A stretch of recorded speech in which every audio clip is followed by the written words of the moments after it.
everybody. This is Same But Different. I'm Amira, and I have the honor of being joined today with Taylor. Hello, and thank you so much for doing this. It's just such an honor to have you here. Well, thanks for having me. Maybe to start with, could you give us a little introduction about yourself, please? Sure. So my name's Taylor. I live in Denver, Colorado, and Amira and I actually connected because I've been working on a podcast. And the subject of the podcast is the school shooting that happened at my school in a rural town in Colorado when I was 15. And the story kind of follows the four main characters who are loosely based on my own family through the aftermath of, what does that do to someone's minds? What are the ways in which people cope for better or worse, or what are the ways in which they don't cope? And so that's the story that I've created. And an audio drama is different than a regular podcast. So it's not an interview like this. It's like you're watching a television show. You just can't see the screen. So you're hearing the characters move through spaces. It's 70 actors and they're all talking to each other, very similar to a television show. Yeah. And yesterday we just got into the top 2.5% of all podcasts globally, which is insane and really cool. Yeah. It's such an important story. And the fact that people are actually like listening and taking notice of something that like really we do need to be talking about, especially in the United States. So anyway, that's the gist of who I am and how we found each other. Yeah, and I'm very happy that we did. Wow, I don't know where to start. So you mentioned that you were part of this, you were involved in this terrible tragedy. Before the school shooting, were you aware of this issue? Like, did you know as a kid, as a teenager, did you know that school shootings were happening around you? Not really. The thing is that Columbine happened in, I believe, 1999. And Columbine's the one that like everyone knows about, which also happened in Colorado. But I think after Columbine happened, people kind of went, oh, that was horrible. And I'm sure it will never happen again. Well, what happened at my school happened in 2006.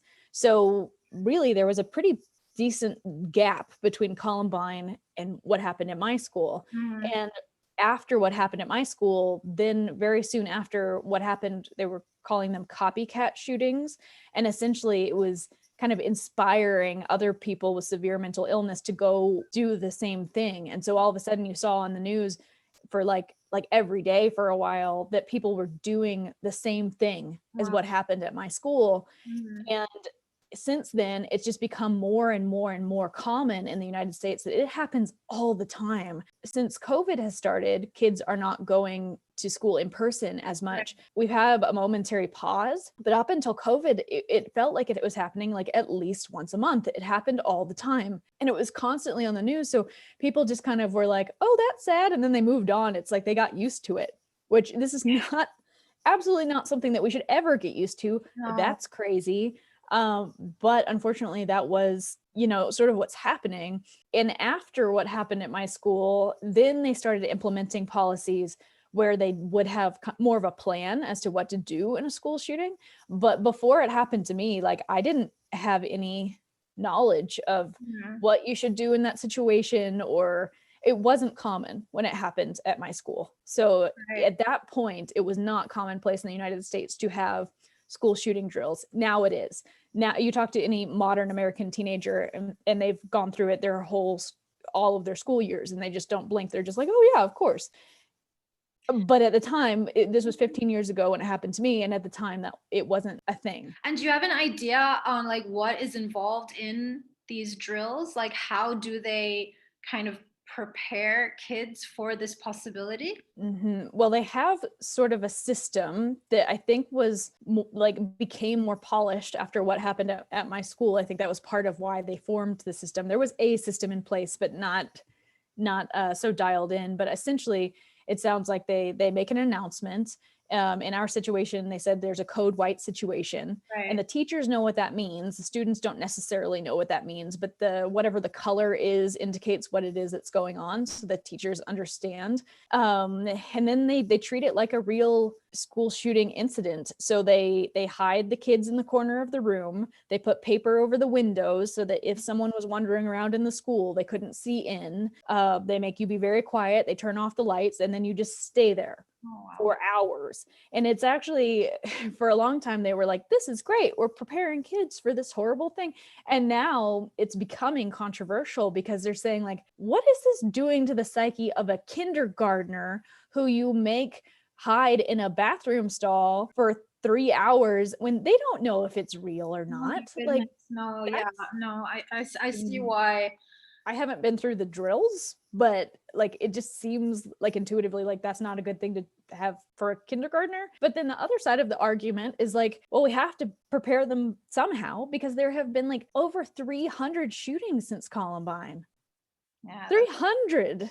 Yeah, it's a bit surreal to think about as somebody who is not American. Like in Europe here, it's really practically unheard of, a school shooting.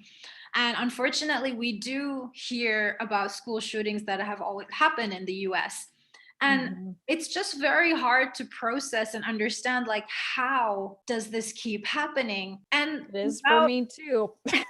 Without going into too much of a political debate, do you have like what is your point of view on this? Why do these school shootings keep happening, and how do they keep happening? Right, like so much of it is like, I feel like political, unfortunately, even though it doesn't necessarily need to be political.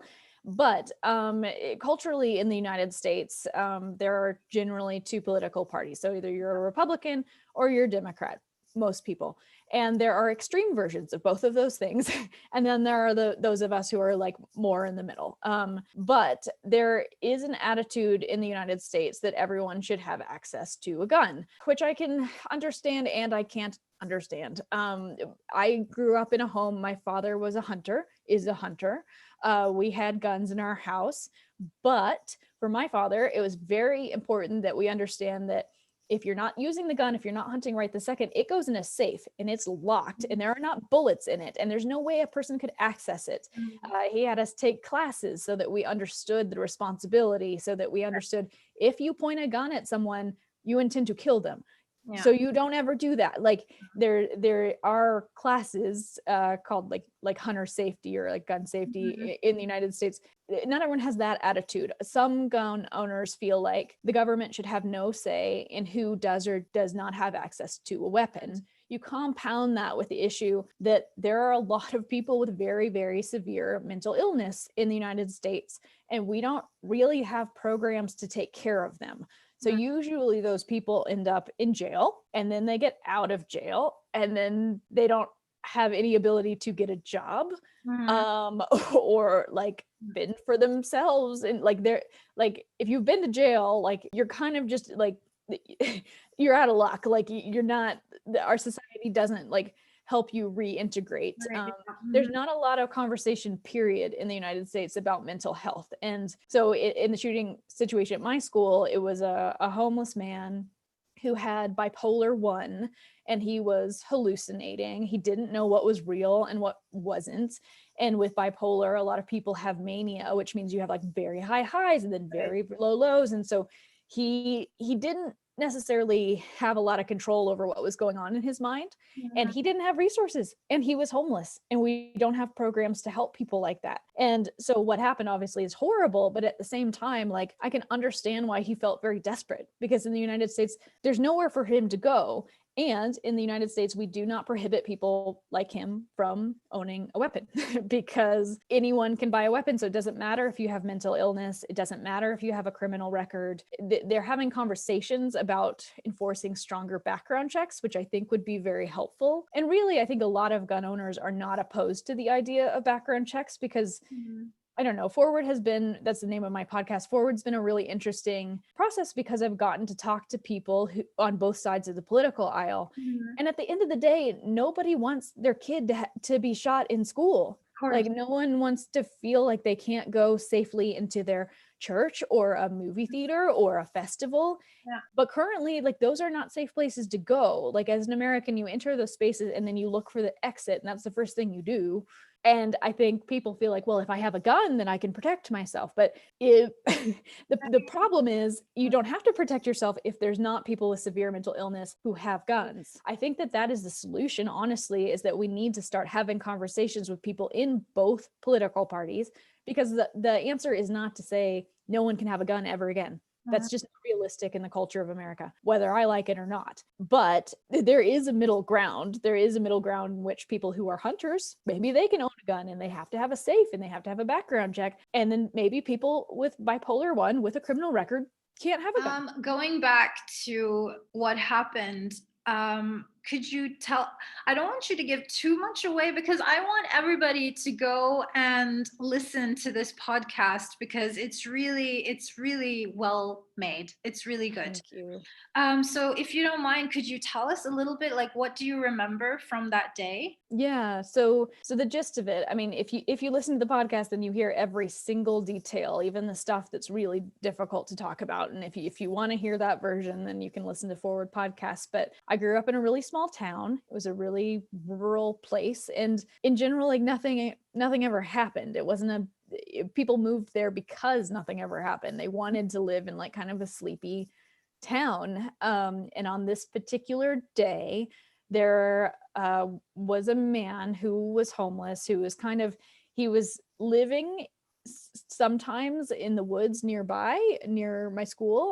Like I said, we like basically lived in the forest, so he could kind of hide and camp where he wanted to. And on this particular day, it like started off like a normal day. My mom worked in the high school, so I remember standing at her desk and passing a note to a friend of mine. And then I walked to my first period class and she walked into her first period class. And that was the room where the shooting went down.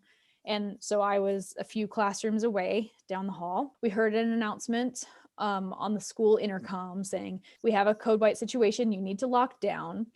And we didn't know what that meant. Like people deal with very stressful situations in a lot of different ways, which you'll hear in the podcast. But for me, like my brain could not wrap around the fact that there was a shooting situation going down. So we were hearing gunshots and I was telling my classmates like, oh, it's just a door slamming. Like it's just a door. And I think part of me really believed that because my brain really couldn't, like I was 15 years old. Like I don't think any person, adult or child, can understand the significance of something like that happening. What had happened is this man had wandered into the school for no particular reason. We never found out that there was any motive, but first he kicked out the boys in the classroom. And then he kicked out the teacher. Then he kicked out all the girls who were not blonde. And then slowly but surely, he'd let one more person out and one more person out. I think there were 6 at that point. And they eventually got my classroom out. And meanwhile, my mom was right across the hall from where it was happening. She worked there. And my brother was in the middle school, which is connected by the cafeteria. So it's all kind of one building. Yeah. And we didn't know where each other were or if we were okay. And eventually they evacuated my classroom. And so a SWAT team came in. I'm sure you've seen what a SWAT team looks like on TV, like these, like almost like a military kind of style policeman with like a shield and all that. And they came in and they told us that they were going to evacuate us and the shooter was right down the hall. So we needed to move really fast and really quietly. And they wanted to make sure that none of us had a gun. So they made us put our hands over our heads like this. They made us run across the hall, down the stairs, and behind the building. And they also did not know if there were additional shooters in the woods. And so they were telling us, like, you may lose part of your classroom on the way across the parking lot into the other building. And if someone's shot at, you have to keep going. You have to keep running. Like, just keep going. So we're running across a parking lot where we're like sitting ducks. And fortunately, there was not another shooter, but like, we didn't know that. Yeah. Mm-hmm. Right. So you have, hundreds of kids like running. Anyway, so they evacuated us. They eventually put us on buses. And as they were putting us on the buses, a helicopter was landing because the shooter had shot himself and shot another young woman who was my classmate, and they were taking her away. It's called Flight for Life, the helicopter service that takes you to the hospital. And so they were taking her away. And then meanwhile, they were taking our bus full of kids through the town. And it was the most eerie, creepy thing because there were like hundreds and hundreds of parents in the town. And then they finally got us to the place where they dropped us off. And there's like 1,000 reporters. Like it's so thick you can't move, like trying to get off the bus. And the next day I was on the front cover of a newspaper in Estonia. Like I didn't even know someone had taken my picture. No one asked my permission to do that. And there's a sobbing me at 15 that was like global news. And the whole thing was just so awful and surreal. The day of the shooting obviously was horrible. But the story that I have tried to tell is the story of the aftermath, because it's just as disturbing and just as brutal because people didn't know how to deal. And like overnight, an entire community had PTSD and there was no one to go to because all the parents were just freaked out as the kids. Of course. So, But that's one of the reasons that I really admire what you're doing here and the story that you're telling, because I feel like in general, when there is such a tragedy, not necessarily only like a school shooting, but it could be any kind of tragedy. I feel like the news coverage as well, everything, it's the focus is on the event.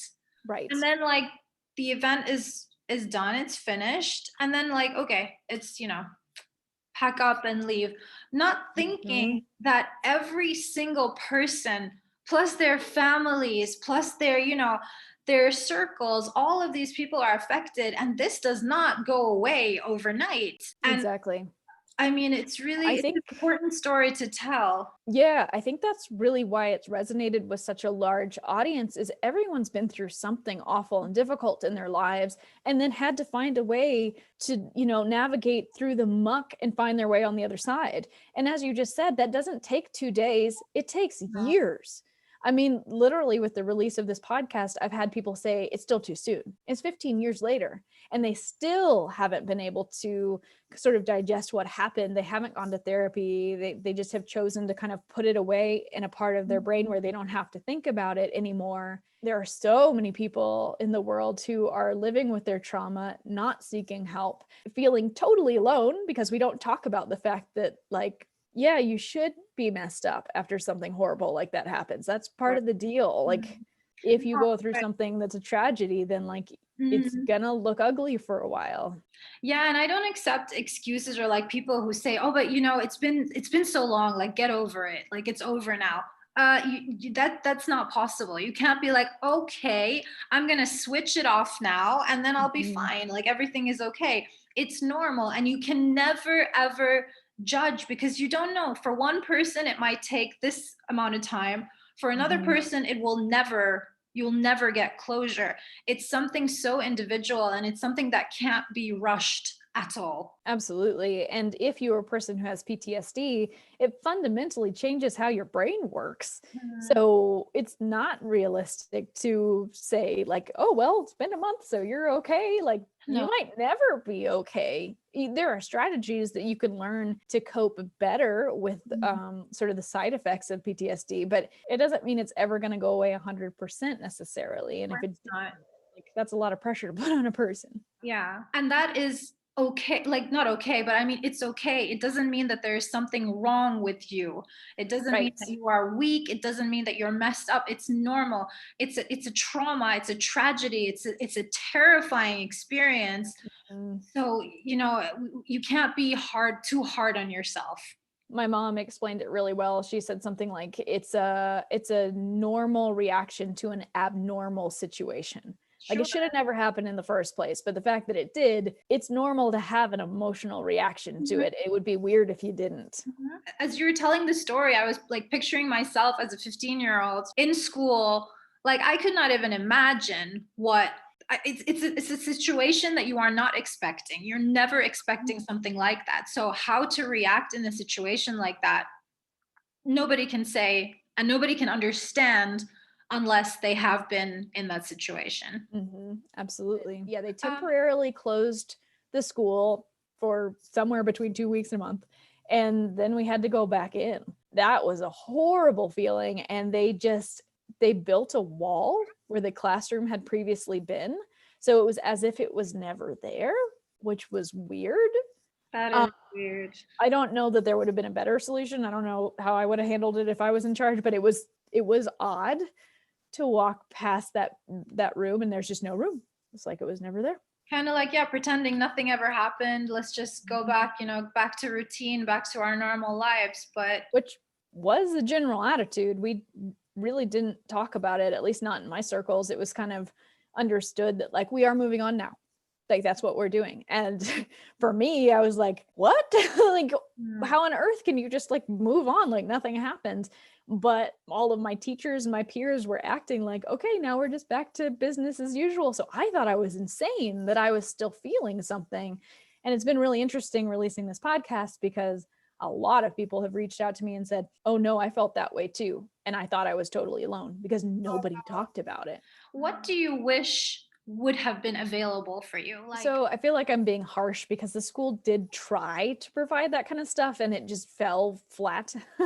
Essentially on the first day they were there, they hired like 15 therapists to just like roam the hallways. And as someone who had just been through a school shooting, it was extremely disturbing to be like, there's like a stranger on every corner. And it felt really off-putting and scary. Yeah, and keeping in mind you were a teenager. And I feel like for teenagers, it's also a very hard age, and it's with trauma, it's not as easy as that, where you say, look, I'm here for you. Like, I get that this was terrible. Come and talk to me. It's right. And that's the thing, like therapy is a wonderful tool, but if you're not ready for it, then it's not super useful. So it's hard to say what would have been the solution because I don't think that I was ready at that time to go to therapy. I have since gone to therapy, but at that time it wasn't useful for me. I think it would have been helpful if there was a general attitude in our community of like it's okay to not be okay. And that was not the case. They had like a saying of like our community is so strong. And like, well, that may be true, but like there's also strength in saying I'm having a hard time. And so basically like not denying, or not necessarily denying that it happened, but not like ignoring that it happened, but acknowledging that yes, this terrible thing happened. You don't have to talk about it if you don't want to, but it did happen, and what you're going through now is completely normal. right. It's I mean, I probably would have gone to therapy and been receptive to therapy if someone would have just said, what you're feeling is normal. And I didn't, because I felt like, well, if I go to therapy, then people will think there's something wrong with me. And it was important to me in telling the story to represent as many perspectives as I could, because there were people there people who were not there that day, like parents, like my dad, who couldn't get to us, and his whole family, his wife and his children were all in that building. And I can't even imagine how horrible that must have been. There were a lot of students that were on a field trip that day. And what must that have felt like to come back and this horrible thing has happened and you weren't there? Like, I think there's trauma in knowing my sibling was in the building, or like it like has this ripple effect. And it doesn't necessarily matter if you were in the building. And the other thing is, like, I think you had permission to be sad if you were in the room, but if you were down the hall, you did not. And, it doesn't matter if you were in the room. It doesn't matter if you were in the building. It doesn't matter. It affected my boss because I was in the building. It affected my grandmother. It affected my coaches. It affected, like, it's not something that just stays in a vacuum. It affects everybody. And we don't talk about that. And I think that's off-putting, and that should change. Yeah, that's interesting actually, because that makes me think of something else, like how often, when somebody complains like, oh my God, my life sucks right now, then other people are quick to judge and be like, yeah, well, it could always be worse. Think what's happening to people there, or think what's happening to people there. Yes, that is awful. And in many places, my goodness, they are going through absolute hell. But that's not fair on the person who is feeling what he is feeling. I mean, I feel like just because things are worse elsewhere, that doesn't mean that you are not allowed to feel bad. And that is the same for your situation. Like, just because a person wasn't in that room, it's nobody else's job to tell you what you should or should not feel. That was an epiphany that took me a long time to figure out. I think I was in my freshman year of college, and there was this girl who'd like broken her fake nail on her way to her formal or something. And she was devastated. And I was looking at her like, what is wrong with you? Like, really, like that's your worst part.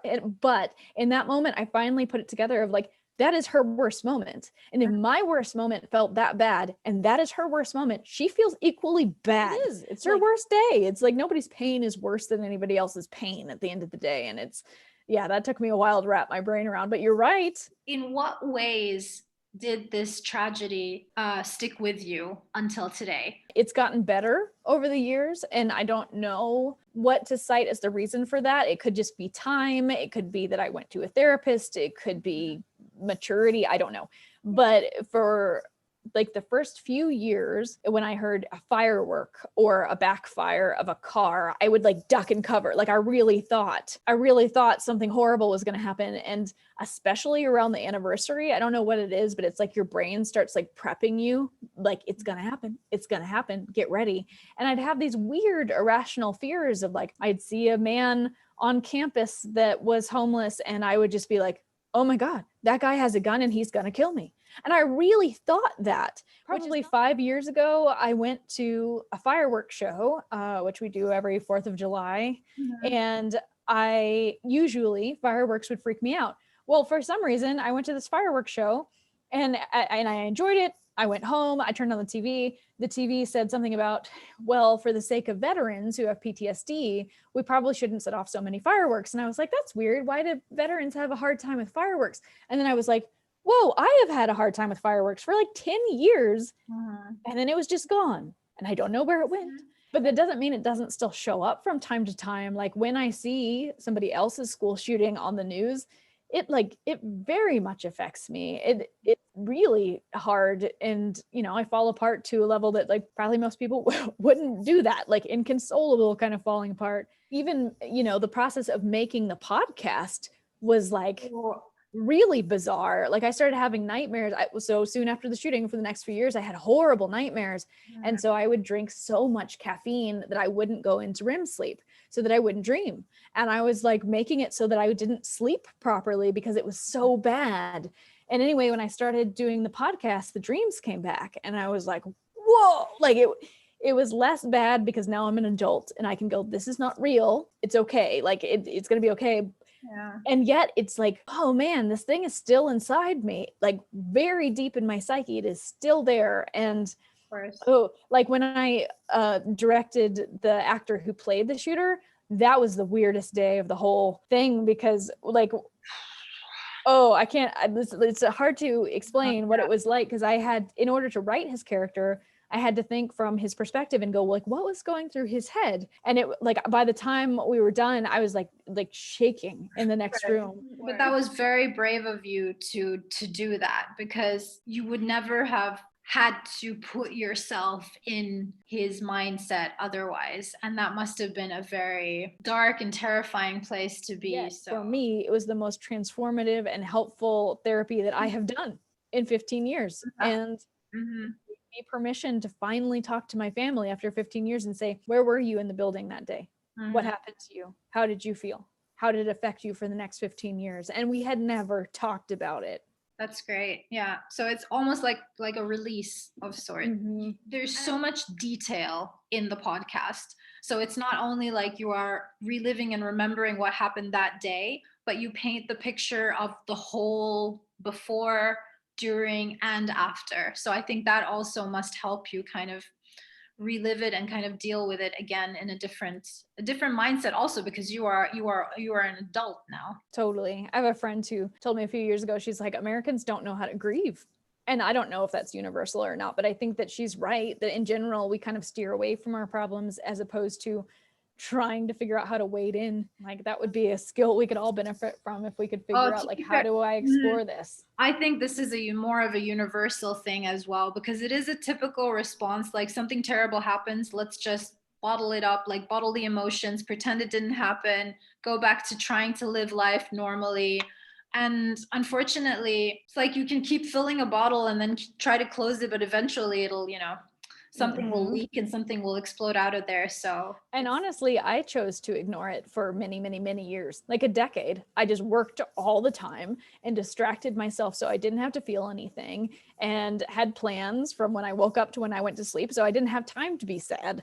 And then one day, exactly what you just described, the cap of the bottle popped. It was something completely unrelated. I had broken up with somebody and I was really sad about it. And all of a sudden, all of these years and years and years and years and years of bad things like caught up with me. And it was like, I just couldn't deal. It was like that. This is it. Like I cannot go on. I am in the fetal position. Like so many of us do that. We just bottle it up for years and years, and like it will find its way out whether we like it or not. But you can't be blamed for bottling it up either. That's another thing. Like, I don't think people should feel guilty or feel like, you're bottling it up for a reason as well. Maybe, That's a maybe good it point. wasn't the time. Maybe you just felt, yeah, you weren't ready. And that's totally okay as well. That goes back to what we were saying before about there's no timeline. You deal with everything in your own pace. That's a good point. You're totally right. I think you have to be kind to yourself and realize that like Definitely. it's going to change. You're not going to be the same person that you were before. And Mhm. that's okay. It is okay to seek help. It is okay to be upset. It is okay to be sad. It's okay to fall apart and be in the fetal position if you need to be. There is hope. There is light at the end of the tunnel that like your Yeah, life will look different, but it doesn't have to be your ultimate misery indefinitely. very wise words. Taylor, what is the dream? I guess my dream for this is I realized that the story is not just my story. It's so much bigger than my story. It's so much more universal. It's so much more important than just me. And I have a dream that someone will be able to propel it forward into the world so that it can reach a larger audience, because we don't talk about it. It just needs to change, period. And I am hopeful that we're at a point in our history and we have leadership right now that perhaps we can actually start to change laws. Yeah. And I hope that Forward can be a conversation starter for this larger movement as to like, how do we make this happen? And I don't want to ostracize anyone who thinks differently than me. So like, how do we come together, Yeah, that's figure out a compromise that would really make our society better and safer for kids who are growing up in our school systems? I think that Forward in some ways can be a conversation starter, and I dream that it can be a big enough conversation starter that perhaps we can shift things. Yeah, because I think you hit it spot on before when you said that at the end of the day, no parent wants their kid to be shot. Like, it's as Right. simple as that. Right. Just want, Doesn't matter what political party you belong to. Nobody wants that. and that's normal. You don't. It's normal. It makes Right. sense. So Yep. guys, go listen to the podcast. It is really fantastic. I don't want to binge it because I feel like then it'll be over. So I'm trying to, it's No. been such an honor and a pleasure meeting you and talking to you. So I cannot thank you enough for this. So thank you so much. Thank you for listening, and thank you for having me on your podcast today. Definitely. So thank you everybody for watching. Go and listen to Forward. Go follow Taylor on all her links. Please hit that subscribe button for more episodes of Same But Different. And until next time, thank you and bye.